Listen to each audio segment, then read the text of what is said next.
or to campaign for Sowore not to be given bail, or to argue for Sowore not to be given bail. But within their papers, they also clearly forgot, this is why I'm upset with Parliament, they also forgot that the army came to my house on the 14th of September to kill me. I was due in court on the 13th of October. That is completely lost in the narrative, completely lost in the discussion, because that is what Nigeria does. They get you where they want you to be, then they spend a lot of money convincing the media, trying to intimidate them into publishing their own version of the story. Now, I think in the case of Sowore, the area, or should I say the topic, that should be the fact that he was granted unconditional bail, and that was not true. Now, one of the charges against him was this idea that he insulted the president. Are you concerned about Nigerians being charged to court for insulting the president? And are you worried about that? I am not worried. The same charge was not against me. And during the prima facie phase of our case, it was thrown out by Bintanyaki. You cannot insult somebody in a free society. If that person feels sufficiently aggrieved, they should, of course, have every recourse to the law. That's what they're supposed to do. You cannot, there is nobody called a president. There is no office that is called the office of the president being occupied now by Jubil, of course, in the name of Muhammadu Buhari, that is somehow sovereign. No, he's a human being. If he feels aggrieved or insulted, he should consult his lawyers, and it's a private matter. Nothing for the state prosecutor to take up as a charge against somebody. They leveled the same pathetic charge against me, and it was thrown out. All I could have done was to make reference to my case and to say that some nonsense was brought up during my case, and it was dismissed because it has no basis in law. But that is the thing about them. Both the judiciary, which I blame, the Nigerian judiciary is a complete and utter mess. They preside over this injustice, legalized injustice. They allow themselves to be used by the executive, basically to subvert not just the will of the people, but the constitution and judicial process. And that shouldn't be allowed to happen in any sane society. It shouldn't be allowed to happen at all. Now, okay, let's go to other things, because there are so many things I want to touch with you. Now, you made a speech at the European Union in Brussels. What did you tell them, and how did they receive that speech? And why is it that we don't have a video of you talking to them? Because a lot of people do not know the length that the Nigerian government will go to suppress our agitation or what they have been doing. There is a particular country that we are having issues with. Once that is resolved, I will make everything public.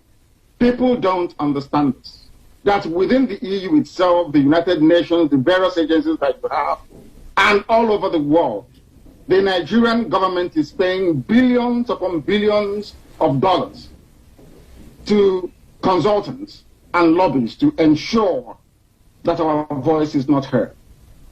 We have a very tiny, small, should I say, insignificant budget compared to what they have. But we are making very massive inroads. But what I can say to people is that at the end of the day, you will see the result of our diplomatic offensive. And the zoo will not survive it. I'll show you.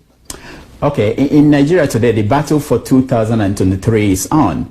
There are a lot of people making statements. One of them is Junaid Mohammed, and he said recently that Igbo people should go to hell if they don't want to, because they are denied presidency in 2023.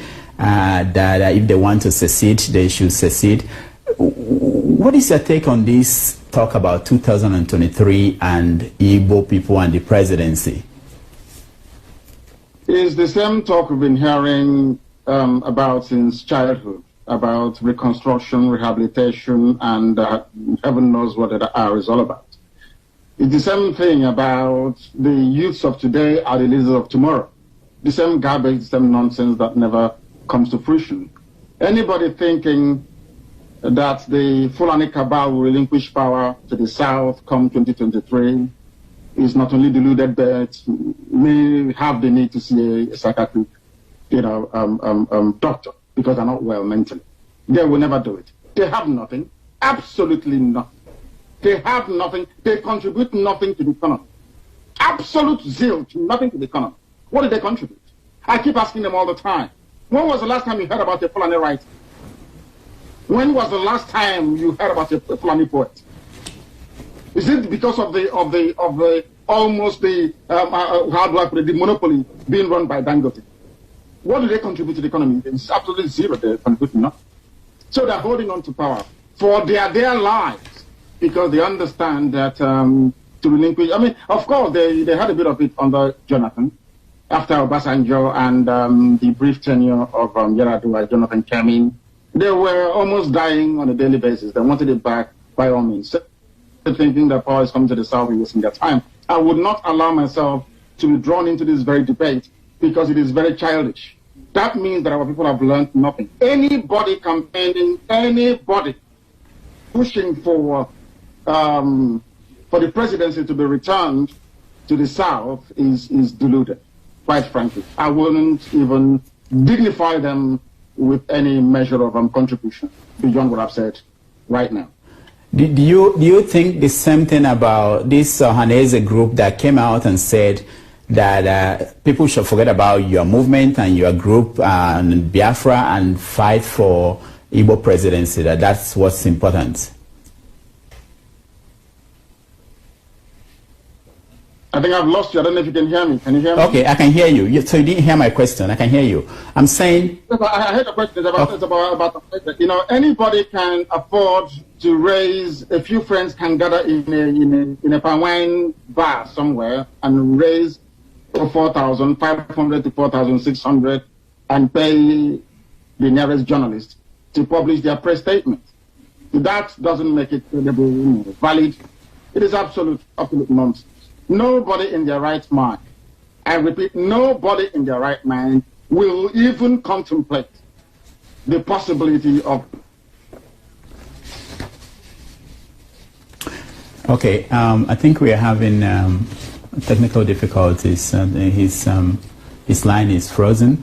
We will take a break and then we'll be right back. 4 years is our turn. You mentioned, does Ohanese have credibility? Okay. Who talks about Ohanese? Do they have any credibility at all? Can they convene a meeting, even a local meeting? Anybody will answer? No, of course people won't go there. Because they know that they are just a front, or should I say an extension of the Fulani Caliphate in our land. They do not matter. Nobody takes them seriously. And quite frankly, I'm even shocked that you're raising this very matter. Because Ohanese doesn't exist. It doesn't exist on the page of newspapers. All right. They have no credibility on the ground. All right. We are running out of time. Let me ask you one more question about Senator Ike Ekweremadu and what happened to him in Germany. I know you've had time to reflect on the treatment he received from some activists, Biafran activists. Do you think that he got the right treatment, and did that treatment advance your goal?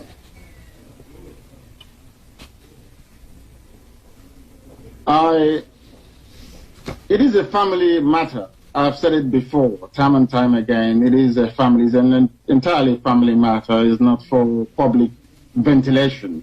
It's not an issue that I wish to discuss in public. It is a private family matter which has been resolved. And lessons have been learned from it on their part. And I'm sure going forward, every politician now know that they will be held accountable once they step out of the very backward and primitive Africa that they currently inhabit. Once you come out, into Europe or into America, we'll ask you questions. You can't be earning salaries and you're junketing all over the place. You can't be earning salaries and you're going to do New York Festival somewhere. No roads built, no hospitals, nothing, and you're all over the place claiming you're a leader. That will no longer happen. They will be held responsible once they come out, and that is the benchmark that we have set, and we intend to continue doing. All right, Mazi Nnamdi Kanu, thank you so much for joining us. Thank you very much. We appreciate that.